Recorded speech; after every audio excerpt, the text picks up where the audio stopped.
Okay, so hi everybody.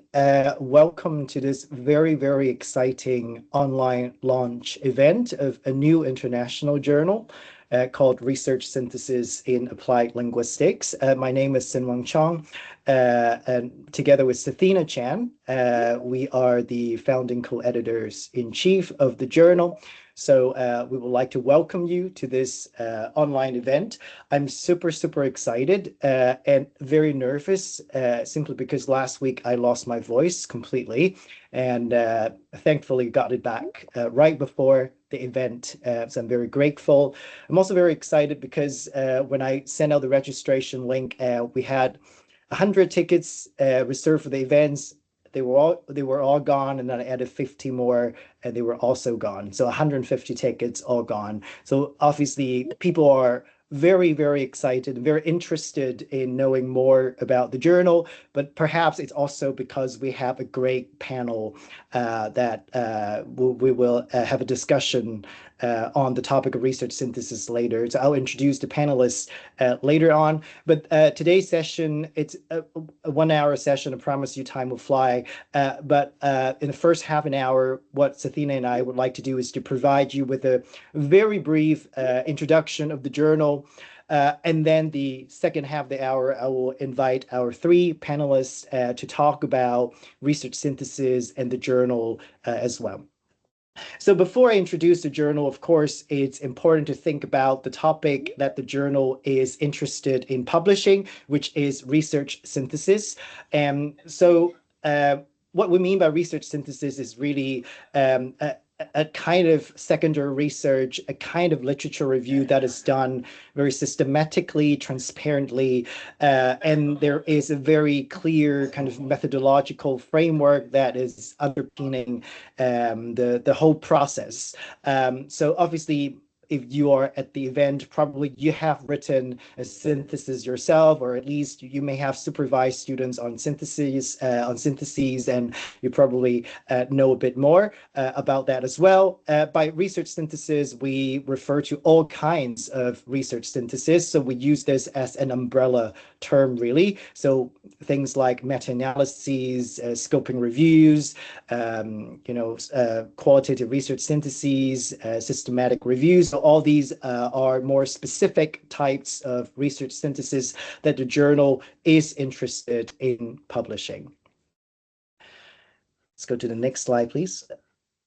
And of course, a very important question that people ask me, Sathina, is why a journal on research synthesis in applied linguistics? There are plenty of international journals out there that publish research syntheses. More and more journals have dedicated sections for syntheses. Why are you interested in starting a journal on this particular topic?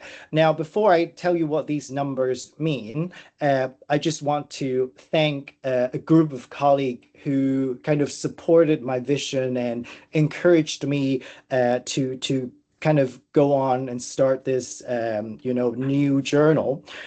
Before the journal came into fruition, I had this idea of starting a journal when I started the special interest group on research synthesis at BAL in 2022, I think. I had this idea of starting a journal, but then I kind of doubted myself. I thought, is it the right time? Is it necessary? You know, there are amazing journals out there. There are amazing people out there who do great things on synthesis. Is it needed? And then I shared this idea with my BAL colleague, Sathina here. And then Sathina encouraged me to think more about this idea. And then we put together a working group.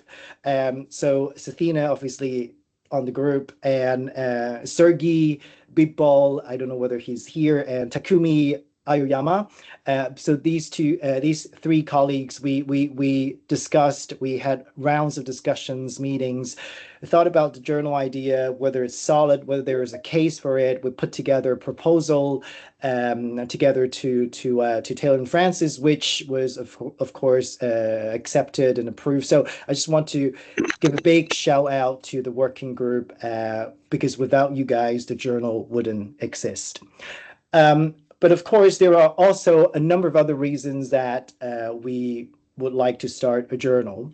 And these reasons relate to these numbers. Probably you can know what you can guess the meaning of these numbers, but let me tell you a bit more. Um, for one reason, we think that Sathina, if you can just click on all of them, I think it's easier for us to navigate that way. So for one, of course, there are more and more research syntheses published in applied linguistics. So based on a very rough kind of calculation, it's based on Luke Plonsky's database and also the research synthesis special interest groups database. And there are roughly 754 research syntheses published to date in applied linguistics, excluding ongoing reviews. For example, we didn't look at protocols and stuff like that. So there are more and more. And actually, maybe you know, or maybe you don't, that the first research synthesis that I could find on a topic related to applied linguistics was published in 1985. It was not published in an applied linguistics journal, but a general education review journal. But it was 1985 that people started thinking about synthesizing evidence related to applied linguistics.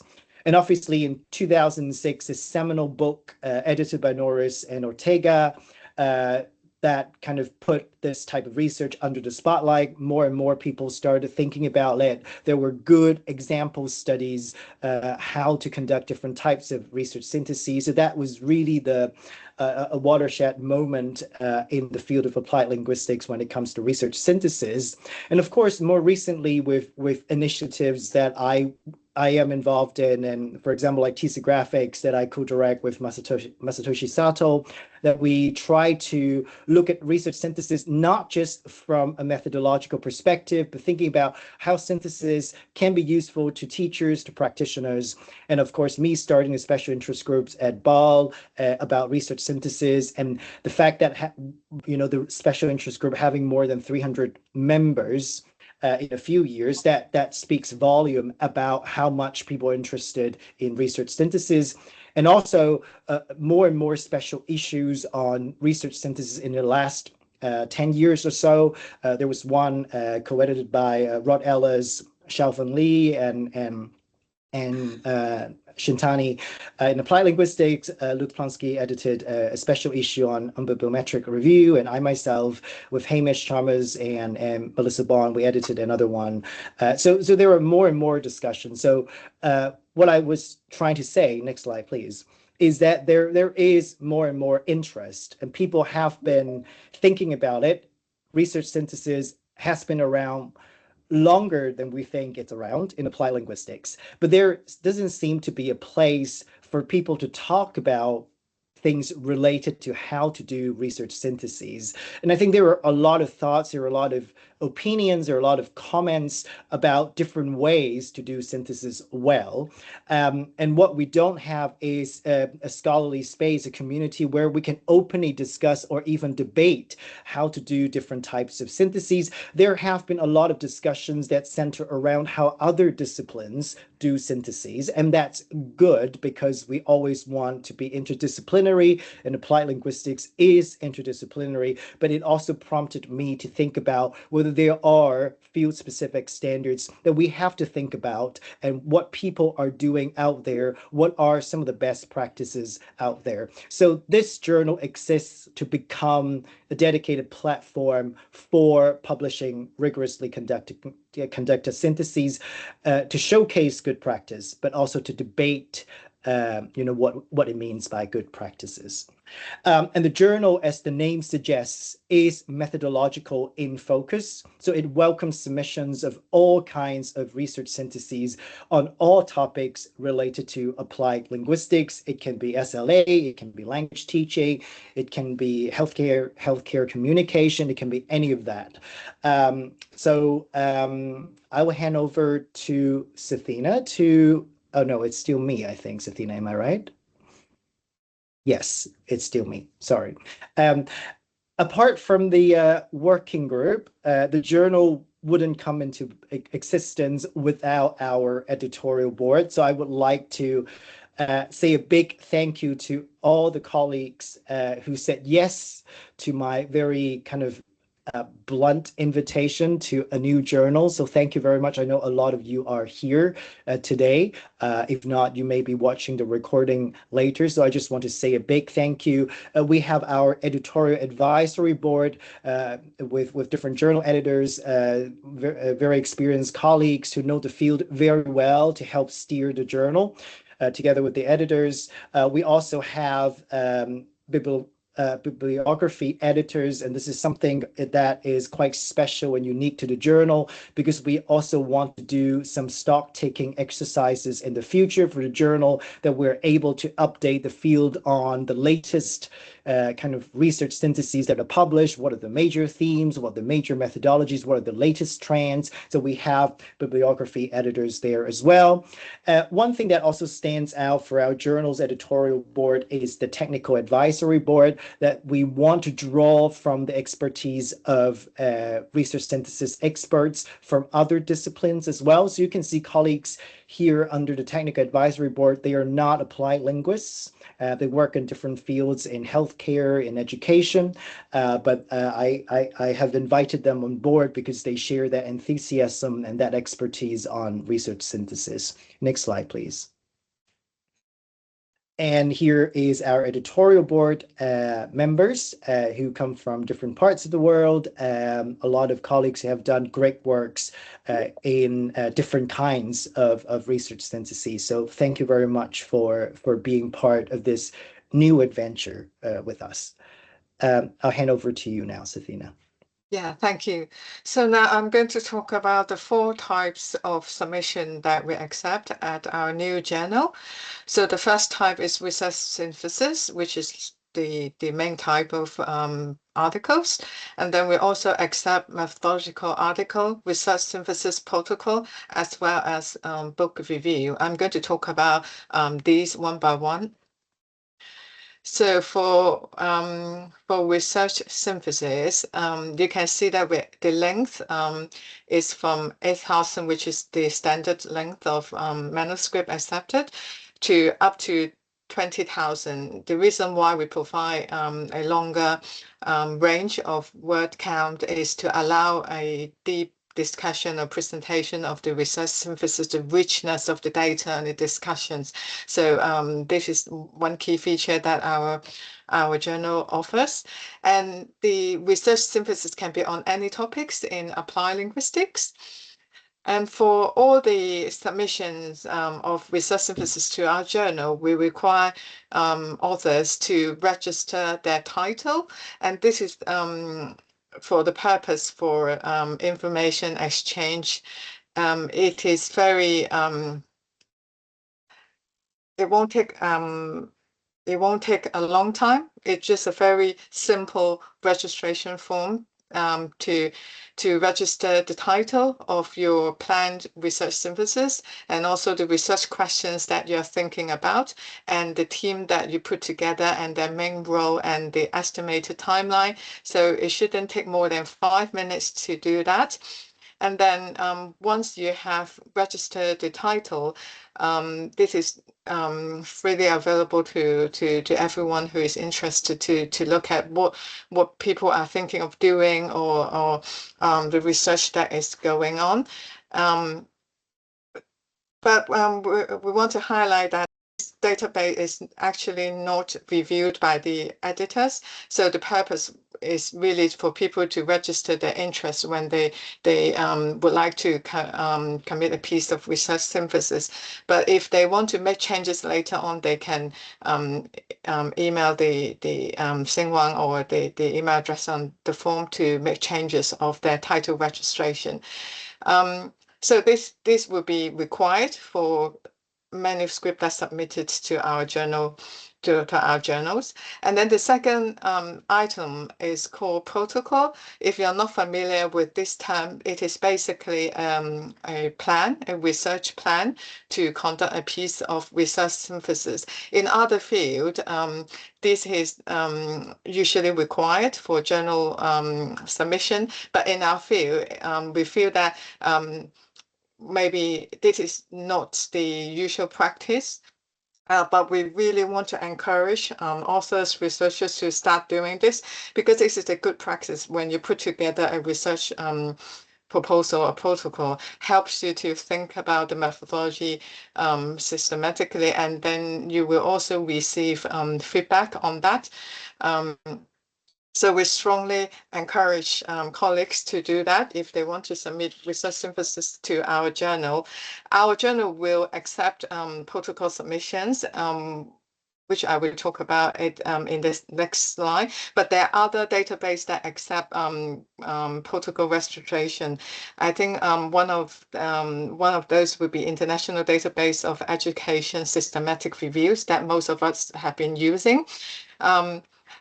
They have a focus on education, and at the moment they are receiving registration for language education topics only. But I saw on their website they're planning to expand on other areas of education. So we encourage authors to register their protocol either with existing database or with our journal.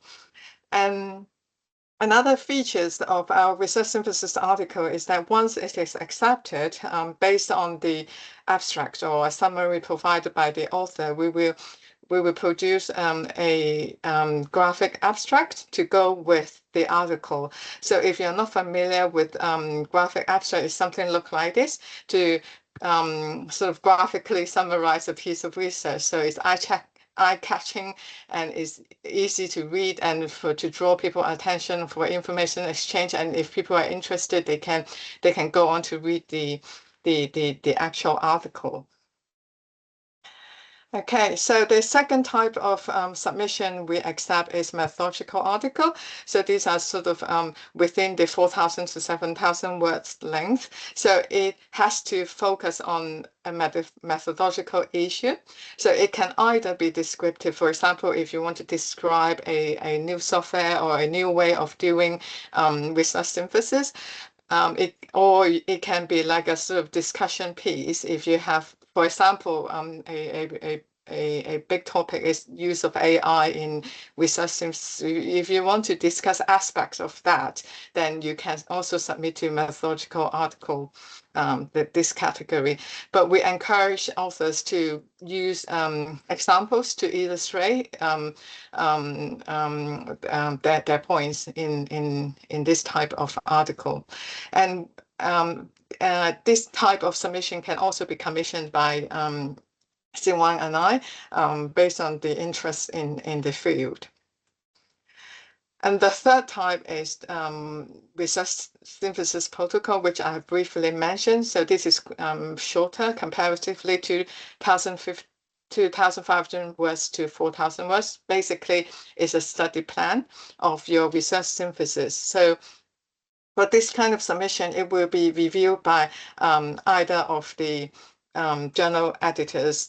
So the contents that we require, there's detailed information on the journal website, but here briefly, we expect authors to provide, for example, background and review rationale why you want to do this particular study, your review questions, your inclusion and exclusion criteria and search strategy, how you're planning to manage data extraction, also timeline and your team, how you plan to divide the role, etc. So these are all important information when we think about conducting a research synthesis, and having these systematically documented would help to improve the quality or the standardization of research synthesis in our field in general. So we really strongly recommend authors or researchers to do that.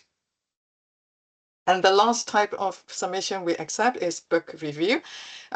We have a book review editor, Takumi Yama. So for this type of submission, you will have to send a proposal in, but this is a very brief one, 150 word to 200 word, basically just to tell Takumi that you're interested to review a particular book. It has to be related to research synthesis in applied linguistics, and then you would get like a comments from Takumi to say yes or no. So please do get in touch before you submit a book review, because it has to be commissioned or agreed by the book review editor first.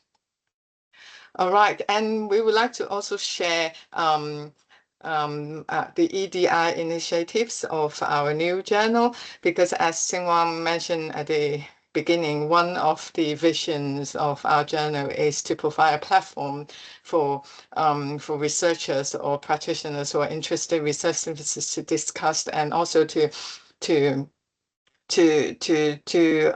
think about what is most suitable or appropriate methodologies or standards in our field. And we also have the responsibility for the next generation. So EDI is really important aspect for us. So there are three key highlights we want to share today. So on our editorial board, we will openly recruit 1 to 2 ECR early career researchers as our members each year. And currently we have 3 members who are early career researchers. We used the definition following the UKRI definition. So current researchers who are currently PhD students, or researchers within 8 years of their PhD award, or six years within their first academic post. We actively seek early career researchers when we invite reviewers. But if you haven't reviewed before, or if you haven't published an article before, you will not be on our radar. So if you are with early career researchers here joining us today, we encourage you to register yourself on this repository, that open access database for early career researchers to register their expertise, their experience. We will go there and sort of look for suitable reviewers. So if you haven't done this, I encourage you to make yourself visible, if you like. And just to share, over 190 early career researchers have registered on this repository. So this is actually very useful to put yourself out there. And we will also offer a peer review mentorship scheme, and more information about this and other support we offer for our ADI colleague will come soon.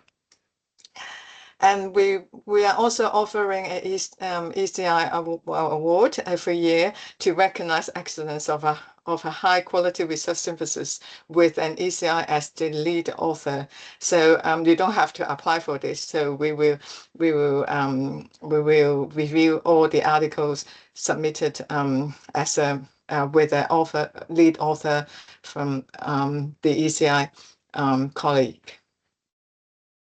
All right, so before I hand over back to Xinguang, just very briefly to talk about our review procedures.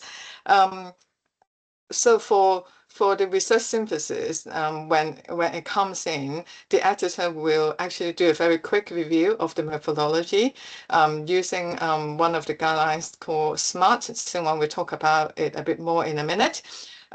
So this is because from the beginning, when we visualize the journal, we would like to provide a platform to discuss about methodology and transparency and consistency.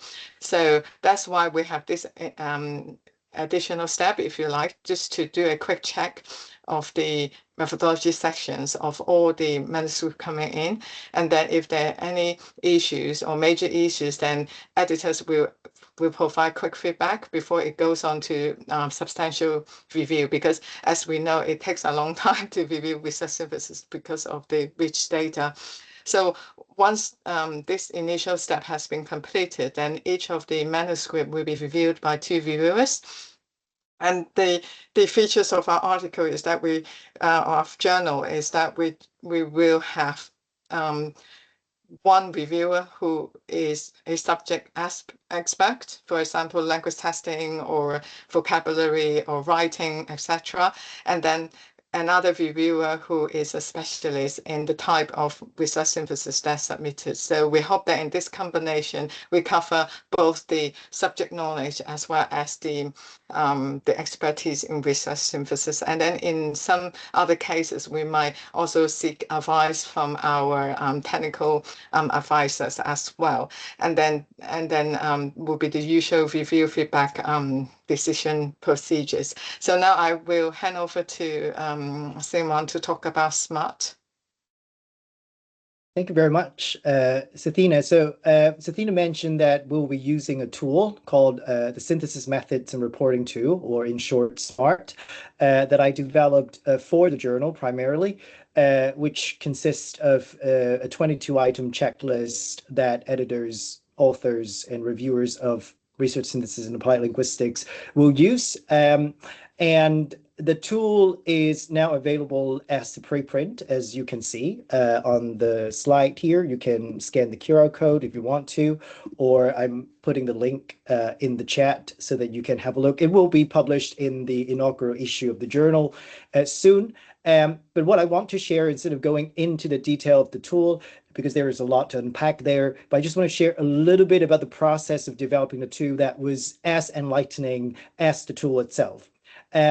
I didn't just, of course, come up with the 22 items. I involved a big group of people who know more about research syntheses than me, who know different traditions, different methodological practices, come from different methodological backgrounds. So when I was developing the tool, I talked to over 20 colleagues, some of them early career, some of them more experienced colleagues. I tried to get a sense of what people are doing in the field about research syntheses.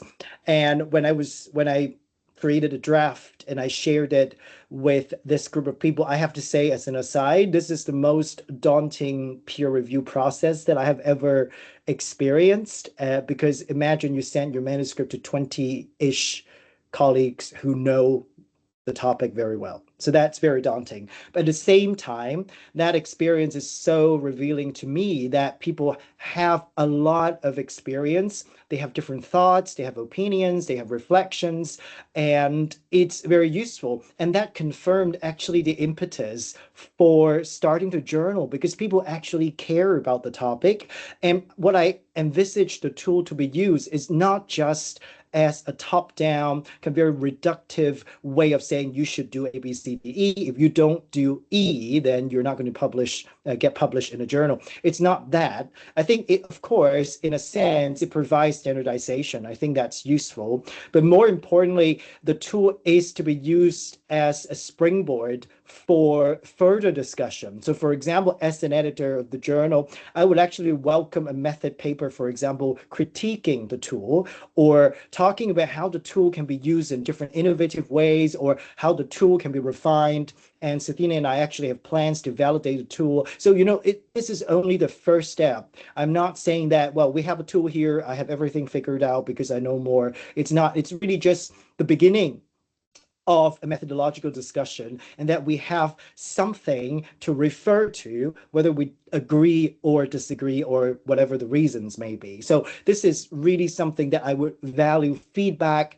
and comment on. If you try to use it yourself, use it with your students, you think things aren't really right, please let me know, and we'll be refining the tool regularly. So I am just putting it out there. So now we're very, very spot on with time. It comes to the most exciting part to me personally, which is the panel discussion. So this is an exclusive because we didn't have a panel discussion in the soft launch that we did at Ball in December.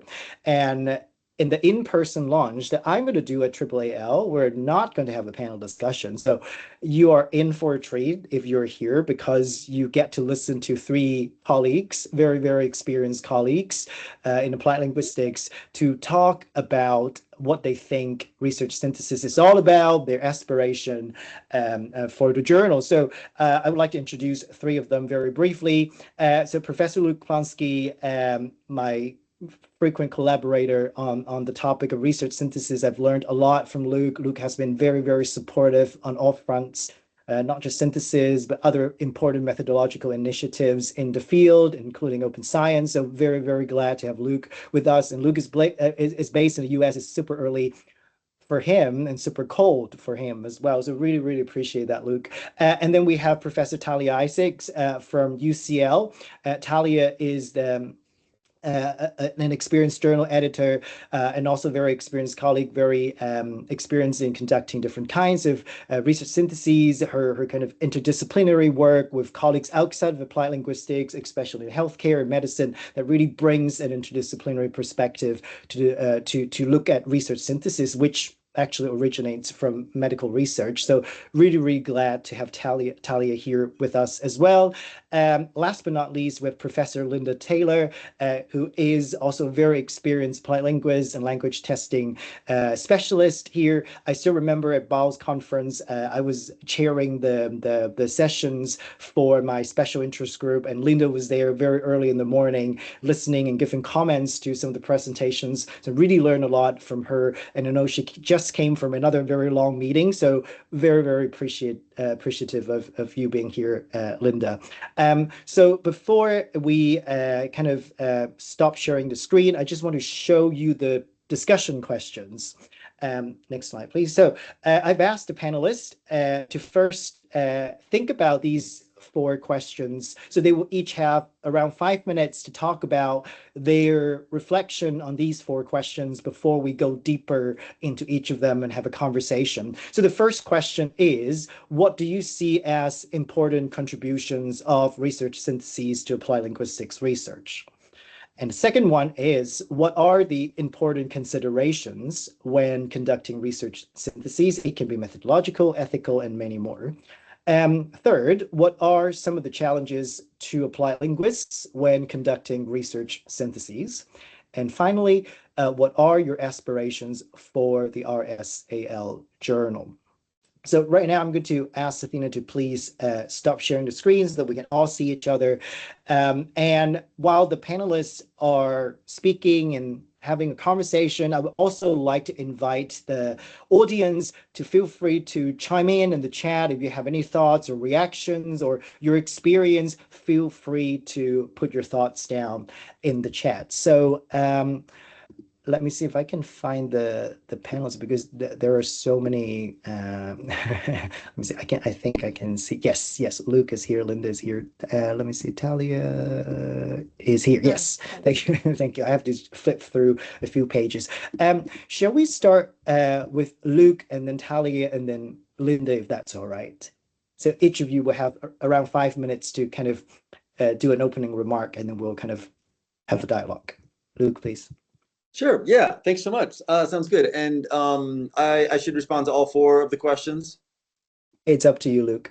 Okay. Yeah. Sure. I'll I'll just go through my. I have some thoughts. I have lots to say about research synthesis. It's a topic that I think and care a lot about, and so I'm so excited about the launch of this journal and that you all are leading it. So thanks for these prompts and of course for all the effort you've put into this this initiative, this journal already. So for the first question is, what do I see as the important contributions of research synthesis to applied linguistics research? Essentially, and I'll try and be really quick, but the consolidation of knowledge. Consolidation of knowledge. We have applied linguistics has become a very mature discipline now over the last, let's call it 40 to 50 years. There's so much evidence and so much knowledge that we've built. And so research synthesis provides a really solid framework. No other tool, in fact, I believe, is better suited to the task of consolidating knowledge.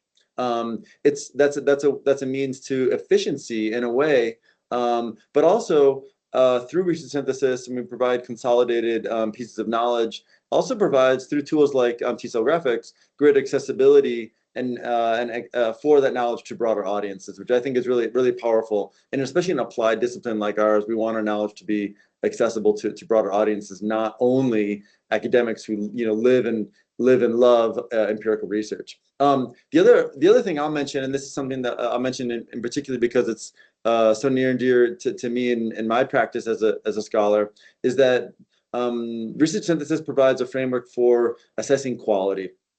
To me, if we're not producing high quality empirical research, at the primary level, really what's the point of doing any of this? So I think that research synthesis is a very powerful tool for assessing quality at the primary level.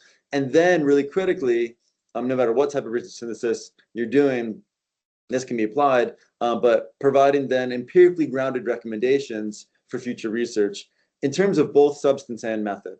And so it's one thing to say, I think we need more research on X, or we should do research in this other way, Y. But research synthesis, because of the systematicity and the comprehensive nature of the approach, provides us with empirically grounded recommendations. That's not just because I think we need more research that does this or that does that, but it provides a framework for providing empirically grounded recommendations. Okay, so second question. What are the important considerations for conducting research syntheses? Well, lots and lots. And so this obviously isn't a place for a workshop or a tutorial, but just at the very, very broad level, I'll say systematicity, comprehensiveness, and transparency. Okay, it's like the really, really high level, broad considerations for conducting high quality research syntheses.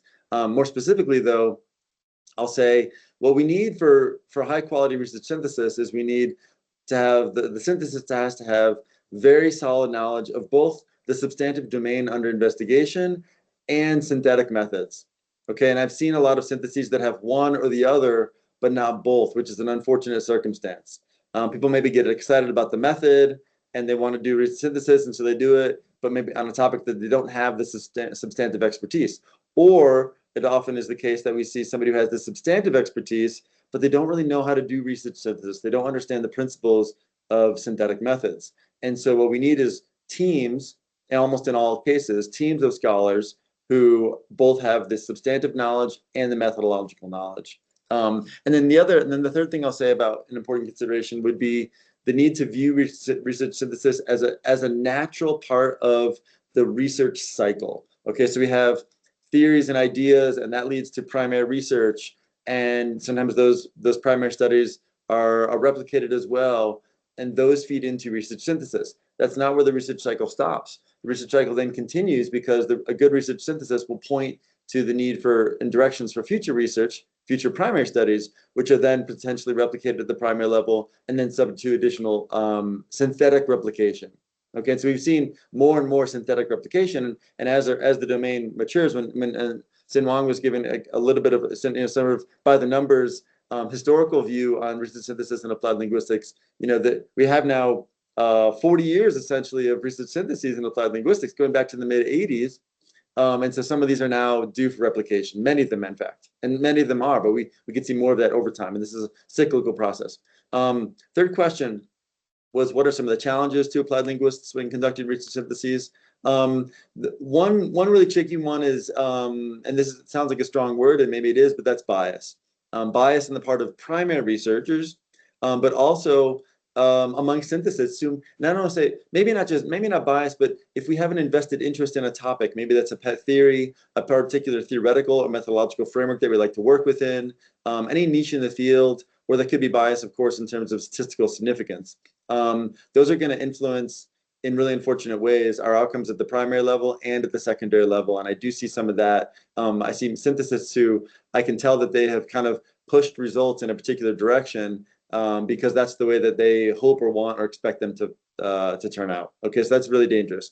I'll also say another challenge is a lack of solid understanding, again, and sometimes maybe a lack of training on synthetic methods. We see people who have the substantive knowledge, but they don't have the methodological knowledge for research synthesis.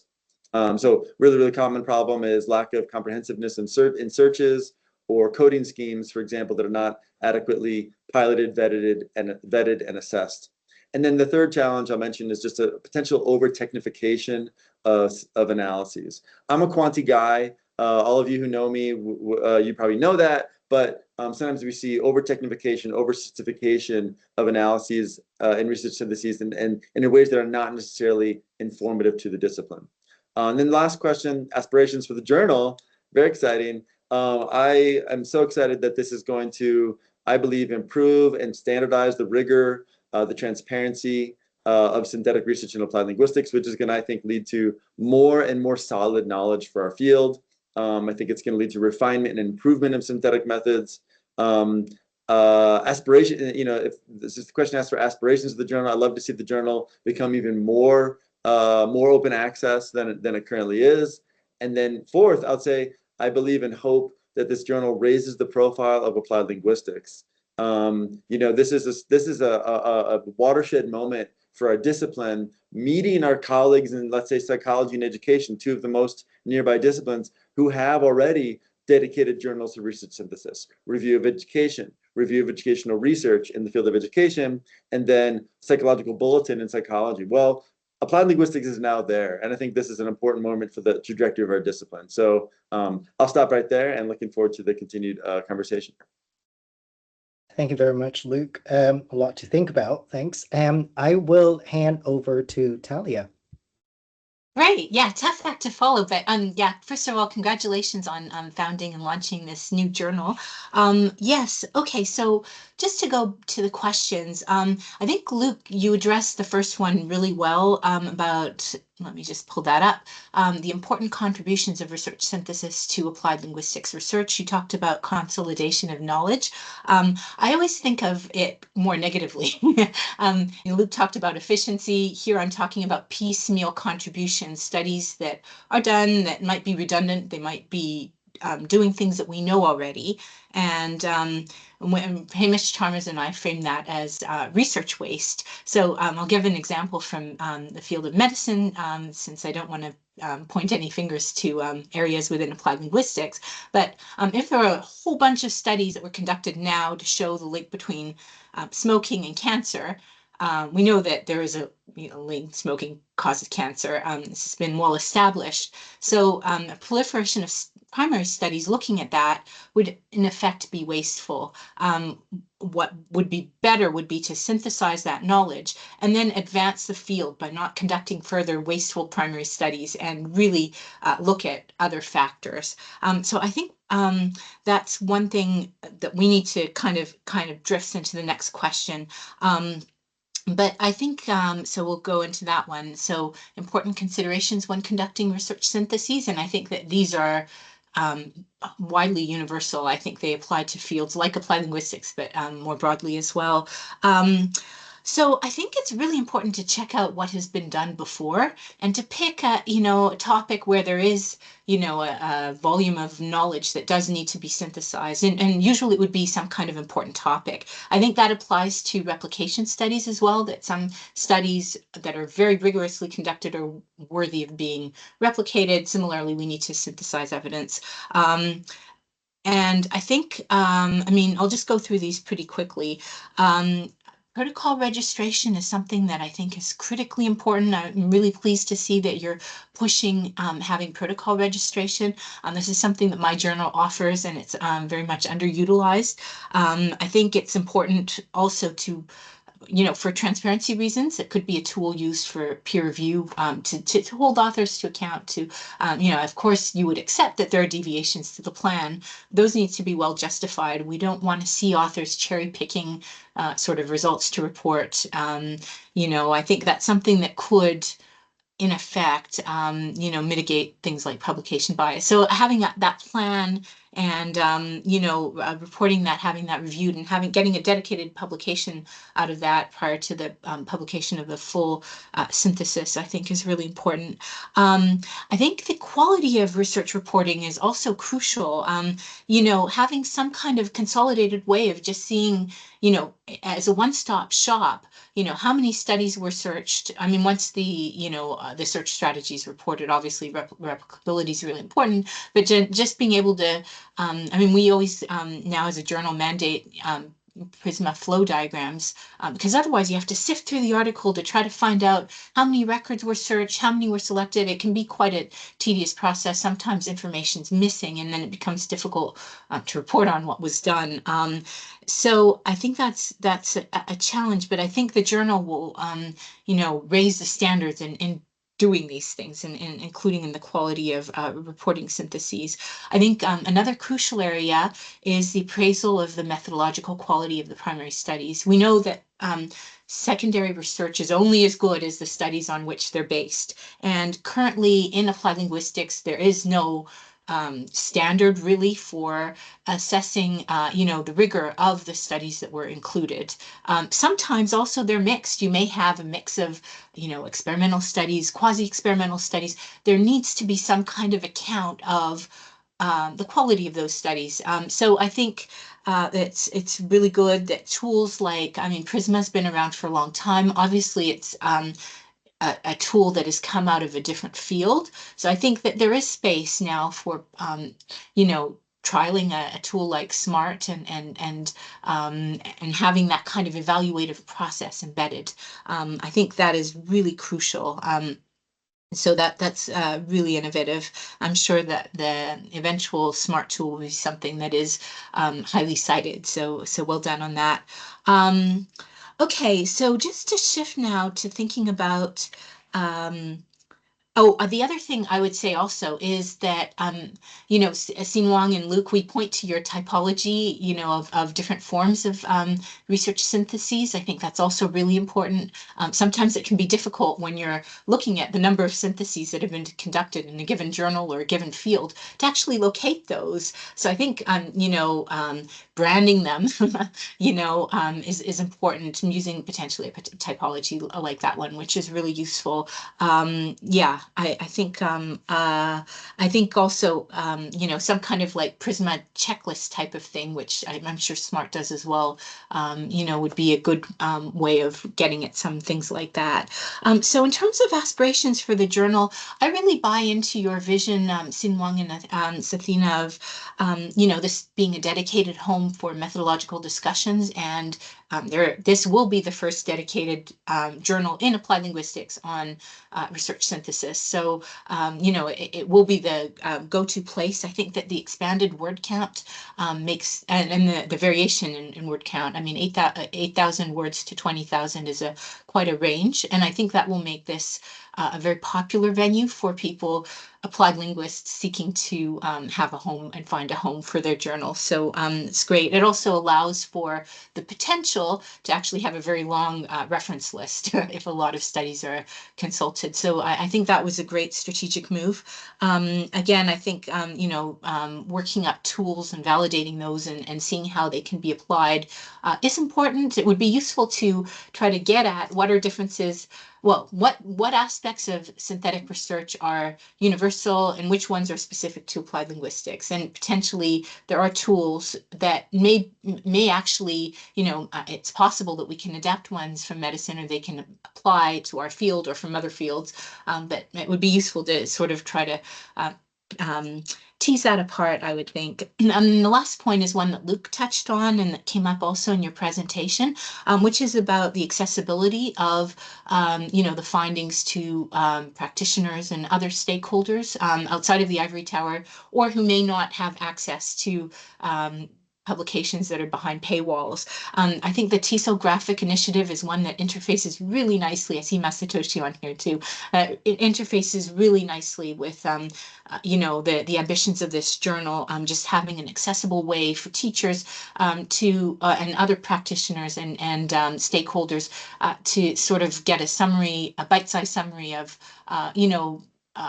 trends in a particular topic area. So I think that's great. I think open access, that at least those are open access. So there is a starting point for having things that are, summaries that are conceptually accessible and also sort of physically accessible for people who may not have access. So all around, congratulations, and look forward to the discussions and further developments for the journal. Thank you. Thank you very much, Talia, especially bringing in that interdisciplinary perspective. Really, really valuable. Thank you. Linda, I will hand over to you. Okay, thank you very much indeed. Perhaps I should just first of all congratulate Xin Wang and Sathina for getting this far with the new endeavour. It's no mean feat to actually establish a new journal. It's a significant achievement. But I'm also going to contextualize what I say against my own background as a primarily qualitative researcher in applied linguistics and language assessment. actually with a growing affection for the role and value of case studies in our field, which we might place at the other end of the research methodology spectrum from systematic reviews and research synthesis. So what I'm going to say sort of has an element of critique in it, which I think might be of interest and will hopefully be helpful as this new journal gets underway.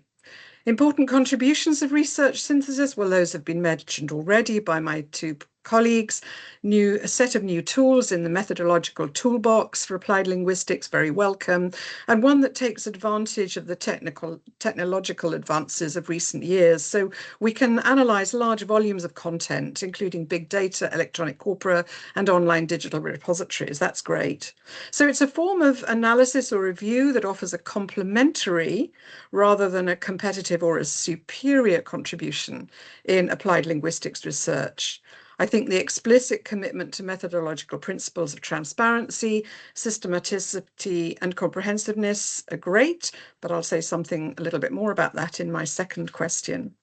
And clearly greater visibility for, potentially at least, for the work of applied linguistics research and linguistics researchers, to reach a wider audience and a range of interested stakeholders. A renewed aspiration, this is something that Luke mentioned, to assemble a sound evidence base that can be both efficient and effective in informing policy and practice. So I think research syntheses and systematic reviews offer constitute a worthy endeavour of seeking to be utilitarian and useful with a positive impact, but primarily an exercise, hopefully, in good communication. What are the considerations? Second question. Well, I think we need to take very seriously the quite powerful claims that apparently underpin research methodology, claims about transparency, comprehensiveness, and systematicity, and ask ourselves as researchers what assumptions are being made about the conventions or standards for these principles and values. Who determines the standards? How do we know when or whether they've been met? And the question of bias is at play in this too, of course. It's great to see the SMART tool, and it's great to see that's a work in progress and will be evolving over time. I think it's going to be, if you are not on mute, maybe you could please put yourself on mute. Thank you. And then you won't get that feedback. I think it's important that there's careful thought given to the purpose and goal of research synthesis, and particularly to who will benefit and why and how. It's really important to have a keen awareness of diversity and context when having access to and analysing large bodies of research literature, which is exactly, of course, what research synthesis do. So there's an importance in being sensitive to the diversity of context and voices, and also having a sensitivity to the potential impact of researcher positionality, both before, during, and after the systematic review process. I fear that there is a temptation to assume that because research synthesis is often labelled as objective and systematic, in contradistinction to traditional approaches to literature reviews, which are described as subjective and non-systematic, that there is a risk that there's a cultural belief that research synthesis is actually not subject to subjectivity and or a lack of systematicity, but of course it is, because it's undertaken by human beings who have natural predispositions. So it's important not to believe that a research synthesis will result in the truth, or the truth being out there at the end of the process in ways in which other approaches perhaps don't do so well. There is a danger in strong claims about rigor based upon the approach or the procedures in planning, method, and reporting. The human element is always present and implicated in the synthesis, and humans can be wonderfully idiosyncratic and fallible. There's also, as Luke mentioned, the issue of bias, the difficulty of accounting for diversity of contextual and other potentially important factors that exist within the primary data. So the aggregated outcome will hide or ignore a large number of nuanced elements. And there may be a predisposition to look for tidy and convincing coherence in the results, rather than a willingness to accept or even embrace the inherent untidy messiness of reality. I think the relative popularity and ease of undertaking RS, especially in our digital age, may lead to a risk of research waste, which is what Isaacs and Chalmers have discussed so wonderfully in their paper. It may be all too easy to do research synthesis, but perhaps not for a very good purpose or goal. So that's a sort of warning. I also wonder whether there's a potential for undervaluing in research terms the contribution that's made by individualized, highly context-based research studies, including case studies, in favor of the superior research synthesis approach. And there's a philosophical and epistemological issue about the nature of knowledge, where it comes from, and who it belongs to. So these are all things that I'm suggesting are sort of part of a broader culture around research synthesis, and I'd love to see developed and discussed. And the new journal provides a wonderful platform to doing that. There is a need to maintain a level of humility as researchers, and we need to ask, how does the secondary research take account of the nature of the researcher-practitioner / context relationships that existed in the primary studies? What risks being lost or ignored or missed through systematic review and due to aggregation? Is it important? And if so, how can that aspect be addressed? I'm not arguing at all against the value and importance of research synthesis.